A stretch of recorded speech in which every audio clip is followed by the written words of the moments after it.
भदौरिया मामले में बोली सुशीला सरोज। नुपुर शर्मा की गिरफ्तारी क्यों नहीं हुई? राजनीतिक रूप से हमें परेशान किया गया। अनुराग भदौरिया की सास है पूर्व एमपी सुशीला सरोज। अनुराग भदौरिया पर गलत कार्रवाई हुई। जिस घर पर नोटिस चस्पा वो अनुराग का नहीं। अनुराग भदौरिया को न्याय मिलेगा। मेरे घर पर नोटिस दिया, ये अनुराग का घर नहीं। नोटिस देते समय मुझे जानकारी नहीं दी गई। पुलिस ने मुझसे पूछा नहीं कि ये किसका घर है।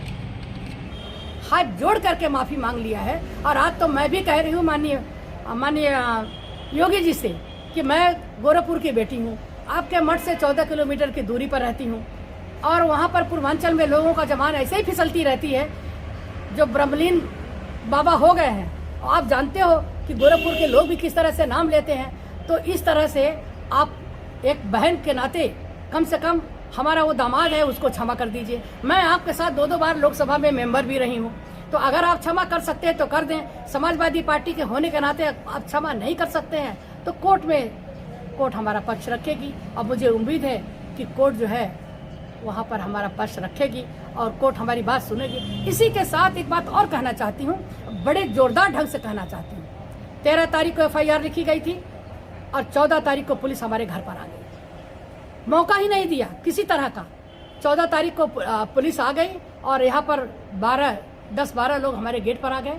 2 लोग ऊपर चले गए और वहाँ पर जा कर के पुलिस का कहने लगा कि अनुराग भदौरिया कहाँ हैं, जोर से चिल्लाने लगे। मैंने कहा कि मुझे तो नहीं मालूम। कि आप तो जानती होंगी। मैंने कहा पेपर में पढ़ा है कि कोई धार्मिक उन्माद की बात लिखी गई है, FIR लिखी गई है, तो आपके पास FIR की कॉपी हो तो आप दिखा दीजिए ताकि हम समझ लें कि क्या क्या FIR में लिखा हुआ है। लेकिन उन्होंने, हम IPS की पत्नी, 2 बार सांसद, पार्टी में हमारी प्रतिष्ठा है, समाज में हमारी पारसी बिरादरी में हमारी एक प्रतिष्ठा है। जाति सूचक शब्दों का बीच में बोल करके आप हमारे समाज को बेइज्जती करना चाहते हो। आप जो है हमें बेइज्जती करना चाहते हो, अनुराग भदौरिया को बेइज्जती करना चाहते हो।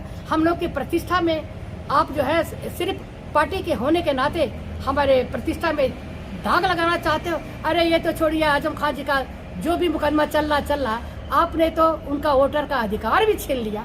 एक तरह से लगता है कि नागरिकता से वंचित कर देंगे। इस तरह से ये कार्रवाई की जाती है।